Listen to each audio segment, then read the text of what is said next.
সংবিধান সংশোধনের লক্ষ্যে গঠিত জাতীয় সংসদের বিশেষ কমিটির প্রথম বৈঠক বসছে আজ। জাতীয় সংসদ ভবনের ক্যাবিনেট কক্ষে কিছুক্ষণ পর এই বৈঠক শুরু হবে।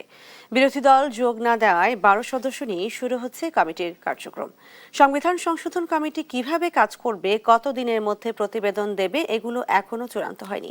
আজ প্রথম বৈঠকে কর্মপরিকল্পনা ঠিক করার কথা রয়েছে।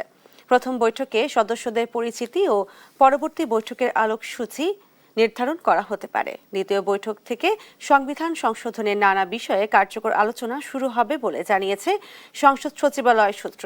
গেল 13 জুলাই স্বরাষ্ট্রমন্ত্রী সালাউদ্দিন আহমদকে সভাপতি করে সংবিধান সংশোধন সম্পর্কিত বিশেষ কমিটি গঠন করে জাতীয় সংসদ।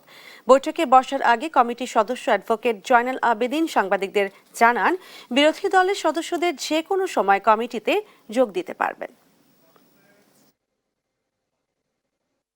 আজকে শুধুমাত্র আমাদের মধ্যে বিভিন্ন পরিচিতি সভা এবং আলাপ আলোচনা হবে কিভাবে আমরা পরবর্তী পদক্ষেপগুলো গ্রহণ করব। কেন সংবিধান সংশোধন বিষয়টি তো একটা জটিল ব্যাপার। এই জটিল ব্যাপারটি কিভাবে আমরা সহজ করতে পারি সেই জন্য চেষ্টা করা হবে। আমাদের